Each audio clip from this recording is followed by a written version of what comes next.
चलो देखो, हम लोग इससे पहले किसके बारे में पढ़े थे?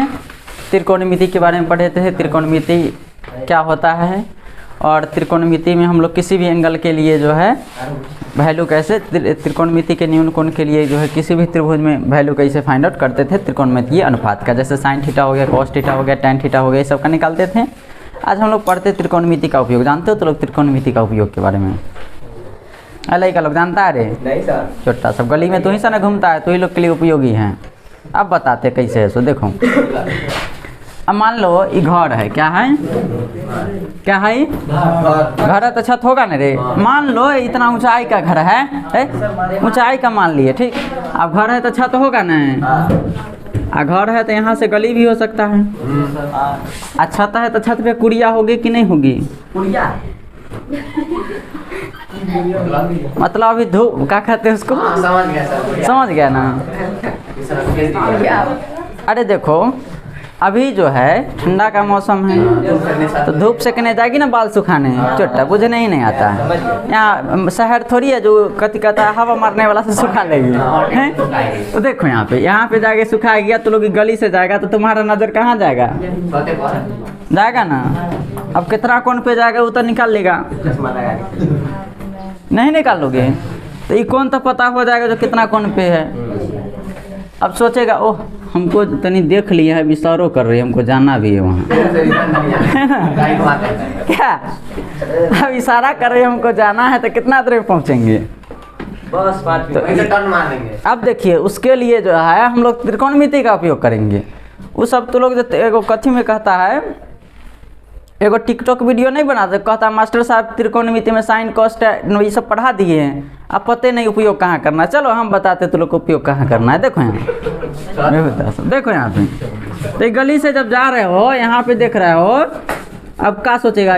ऐसे ऐसे बुलाएगी, इशारा देखे ना, कहेगा अरे अब तो हमको जाना है। अब तुमको सीढ़ी का रास्ता नहीं देखल है, लेकिन इनमें बांस लगल है। अब बांस लगल इसलिए नहीं लगल था जो मतलब जो चढ़ने के लिए, वो पेंट करने के लिए लगल था। अब तो चढ़ जाएगा तो सामने वाला सोचेगा पेंट करने के लिए चढ़ रहा था, और बेनिफिट है। चलो समझो, अब जो यहाँ जाएगा तो पहले हम लोग क्या करेंगे? ऊंचाई को फाइंड आउट करेंगे। अब कहेगा तुम्हारे पास 10 मिनट समय है। अब जब दूरी पता हो जाएगा तो हम लोग को क्या समय पता है, तो भाग कर देंगे दूरी में समय से, तो चाल आराम से निकल जाएगा। हम लोग कितना स्पीड से चढ़ जाएंगे, जो 10 मिनट पहुंच जाएंगे तो निकल जाएगा ना। क्या तो आसानी से जाकर मिल लोगे। अगर बाबू जिससे कुटाई से बच जाओगे, यही नहीं? देखो यहाँ पे तुम तो देखो यहाँ पे ध्यान दो, त्रिकोणमिति का उपयोग एक तो ये हो गया। अब देखो, मान लो पहाड़ के बारे में तो लोग जानते हो, बड़ा बड़ा सा पहाड़ होता है।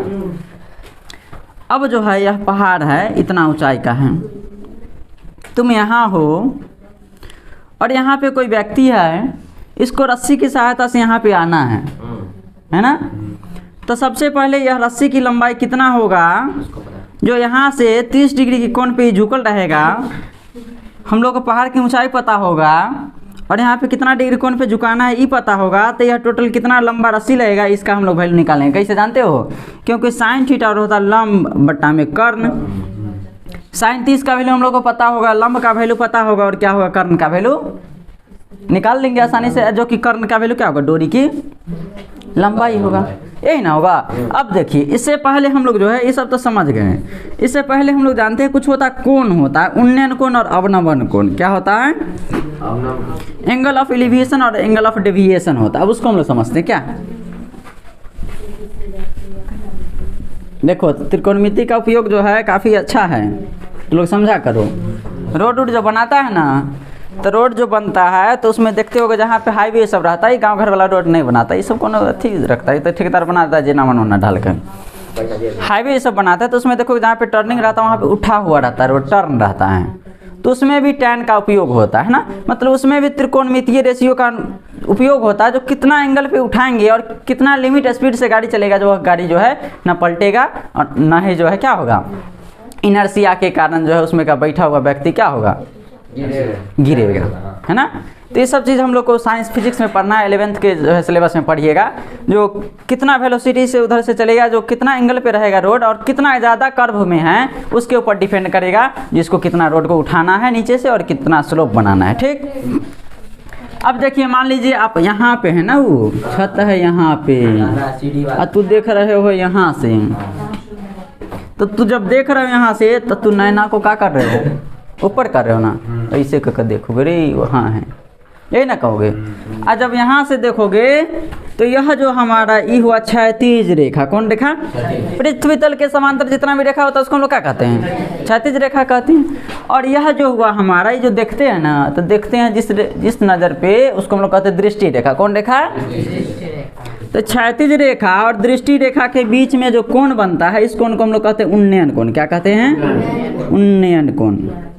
देखो यहाँ पे भी आ गया ना नयन वाला बात, इसीलिए बताए थे। देखो तो जब नीचे से ऊपर देखते हैं तो कौन कौन बनता है, उन्नयन कोण। मतलब उन्नयन कोण का डेफिनेशन क्या होगा, जब हम किसी वस्तु को ऊपर की ओर देखते हैं, किधर की ओर, तो क्षैतिज रेखा, कौन सा रेखा, और दृष्टि रेखा के बीच जो कोण बनता है उस कोण को हम लोग क्या कहते हैं, उन्नयन कोण कहते हैं। कोई दिक्कत। अब देखिए हम लोग बात करते हैं, अब तू देखा तो ये ऐसा थोड़ी नहीं देखेगी, देखबे नहीं करेगी, जान पहचान की होगी तब, नहीं तो पता चला तू यहाँ से देख रहा ऊपर से सेंटर आ गया है ना, तो ये वो दिक्कत वाली बात है क्या, तो ऐसा नहीं होना चाहिए। देखो यहाँ पे, अरे बुआ जब ई देखेगी तो एक क्षैतिज रेखा एक आँख के सामने होगा कि नहीं होगा, इसका दृष्टि रेखा ई होगा।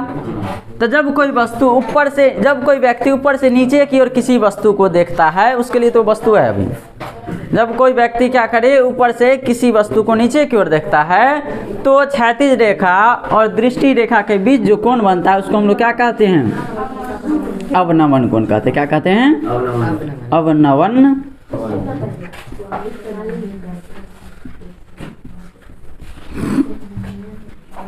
अवनमन कोण ना। अब देखिए, अब ये देखिए यहाँ पे ये भी क्या है, और ये दोनों क्या क्षैतिज रेखा है ना, जब क्षैतिज रेखा एक दूसरे के समांतर होता है, क्षैतिज रेखा जब तिर्यक रेखा को काटता है तो एकांतर कोण बराबर होता है, अर्थात यह अवनमन कोण और उन्नयन कोण आपस में क्या होता है, बराबर होता है। ठीक, तो अगर मान लीजिए आपको दे दिया जो यहाँ पे कोई व्यक्ति है ना, और तुम यहाँ से इसको देख रहे हो जो कि 30 डिग्री के कोण पे है, और तुम पृथ्वी के तल से 30 मीटर की ऊंचाई पे हो, तो ये जो व्यक्ति बहुत यहाँ पे फुरफुर उड़ रहा है, इसको कितना लंबा रस्सी फेंकेंगे जो गर्दन में लटका कम खींच ले, है ना। तो उसके लिए क्या करना होगा, तो देखो लंबाई पता है ना, आई कोण तो पता है, क्योंकि जितना ई कोण होगा उतना ही ई कोण होगा, तो हम लोग रस्सी की लंबाई आराम से निकाल लेंगे। तो त्रिकोणमिति का उपयोग हम लोग इस सब में ज़्यादा करते हैं। ठीक, अब देखो आप लोग क्या क्या समझे, उन्नयन कोण किसे कहते हैं, जब कोई वस्तु को हम लोग ऊपर की ओर देखते हैं तो क्षैतिज रेखा और दृष्टि रेखा के बीच जो कोण बनता है उसे क्या कहते हैं, यहाँ पे बन रहा उन्नयन कोण, हम लोग ऊपर की ओर देख रहे हैं, तो क्षैतिज रेखा ये हो गया और दृष्टि रेखा ये हो गया, इसके बीच जो कोण बनेगा क्या होगा। अब दृष्टि रेखा का मतलब नहीं समझते आप लोग। देखिए हम जहाँ पे देख रहे हैं, जैसे मान लीजिए किसी चीज़ को हम देख रहे थे, हमारे आँख से उस वस्तु को मिलाने वाला जो रेखा होगा उसे हम लोग क्या कहेंगे, दृष्टि रेखा, है ना। यहाँ से देखेगा तो इसके आँख से इस वस्तु को मिलाने वाला रेखा ये होगा, तो इसके लिए दृष्टि रेखा भी यही होगा, इसके लिए भी वही होगा, कोई दिक्कत नहीं। अब देखिए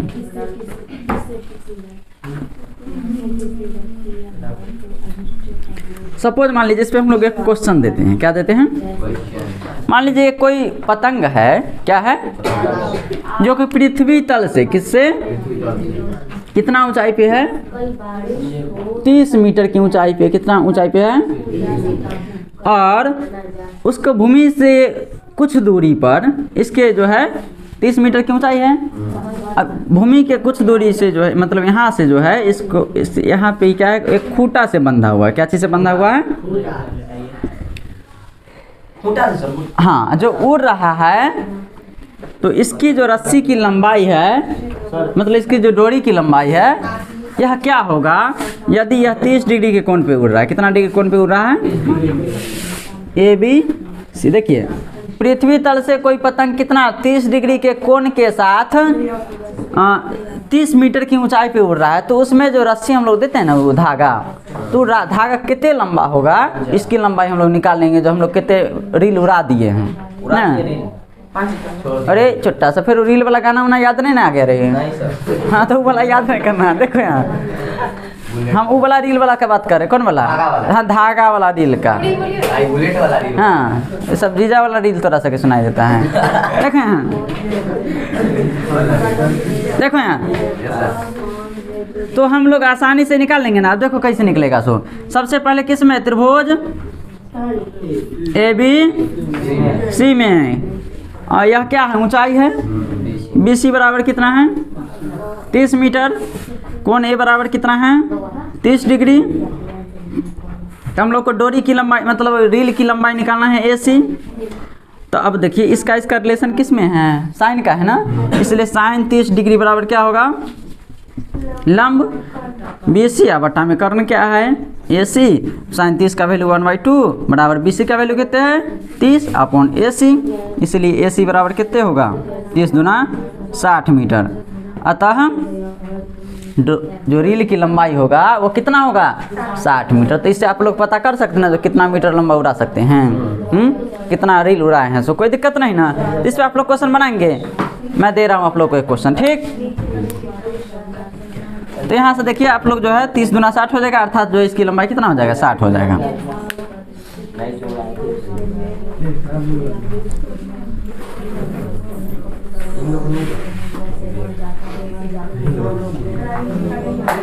अच्छा ठीक, देखिए अब मान लेते हैं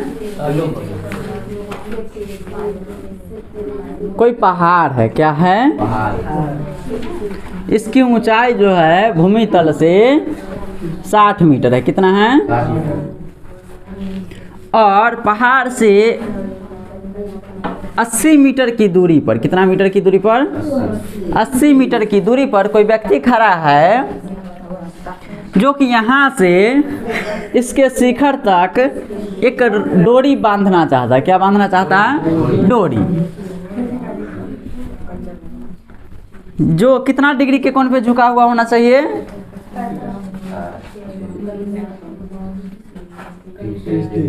30 डिग्री के। मान लीजिए यहाँ से कुछ दूरी पे 80 नहीं कुछ मान लेते हैं हम लोग, कुछ दूरी पे है, या फिर जो हम लोग मान लेते हैं 45 डिग्री कोण पे झुका हुआ है ना। तो जो है यह जो डोरी बांधेगा इसकी लंबाई क्या होगा? आप लोग निकाल लेंगे। प्रश्न क्या है? जो कोई पहाड़ है जिसका भूमि तल से ऊंचाई उसके शिखर का कितना है? 60 मीटर है। अब पहाड़ से जो है कुछ दूरी पर स्थित किसी बिंदु से पहाड़ के शिखर पर कोई व्यक्ति जो है डोरी लगाना चाहता है। क्या लगाना चाहता है? डोरी। अब उसके सहायता से चढ़ता है ना रे, तो लगाना चाहता है, और यहाँ पे खुट्टा से बांध करके ऐसे लटक करके उचहरना चाहता है। तो यह जो डोरी होगा यह कितना लंबा का लगेगा, इसकी लंबाई क्या होगा? तो हम लोग क्या करेंगे? एंगल पता है, लंब पता है, हम लोग कर्ण निकाल लेंगे, और जो कर्ण का वैल्यू होगा वही क्या होगा? रस्सी का लंबाई हो जाएगा। समझ रहे हैं ना? तो इस टाइप से बन जाएगा आप लोग इस प्रश्न। देखिए आप लोग इसको बनाइए, तो प्रश्न लिख दे। क्या है? 60 मीटर ऊंचाई का कोई पहाड़ है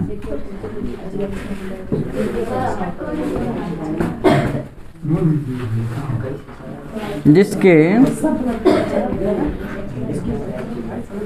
सतह जिसके पाद बिंदु, मतलब जो पहाड़ होता है उसके बीच वाला कोई ना कोई भाग होगा ना। सपोज मान लीजिए आप कहिएगा पहाड़ तो ऐसे होता है, तो हम मान लिए यहाँ से, कहाँ से? यहाँ से इसका दूरी है ना,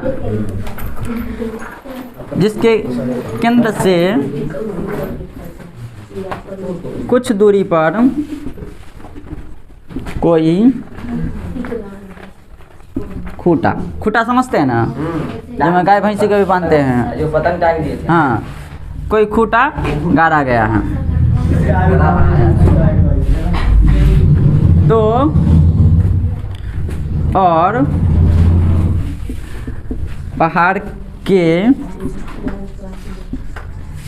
शिखर से क्या करना है, खूंटा में रस्सी बांधना है। क्या बांधना है, रस्सी। तो रस्सी की लंबाई क्या होगी, है ना।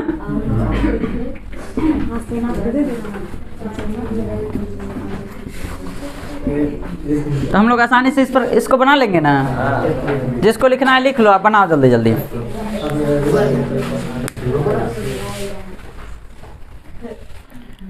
तो देखिए उसमें क्या था, जो पहाड़ की ऊंचाई जो था भूमि तल से वो कितना था, 60 मीटर, यही ना था। मतलब पहाड़ की ऊंचाई क्या है, पहाड़ की ऊंचाई ए बी बराबर कितना है, 60 मीटर। और कोण कितना पे झुका रहना चाहिए, कोण सी बराबर 45 डिग्री, यही ना। तो हम लोग को निकालना क्या है, ए सी का वैल्यू। इसलिए त्रिभुज किस में, ए बी सी में साइन 45, क्योंकि साइन का उपयोग हम लोग करेंगे, लंब और कर्ण का संबंध साइने में है ना रे। तो अगर हम लोग को ये निकालना होता तो हम लोग tan का यूज करते हैं ना, लेकिन हम लोग को कर्ण निकालना है, अर्थात क्या, रस्सी की लंबाई निकालना है। तो साइन थीटा और लंब बटा ए बटा ए सी। अब साइन 45 का 1/√2, ए बी का वैल्यू कितने है 60, ए सी का वैल्यू हम लोग फाइंड आउट करना है। इसलिए ए सी बराबर कितना हो गया, 60√2 मीटर। कितने मीटर लंबा रस्सी चाहिए रे, रील रस्सी चाहिए यहाँ पे 60√2 मीटर। ठीक, तो आप लोग इसको कंप्लीट कर लीजिएगा।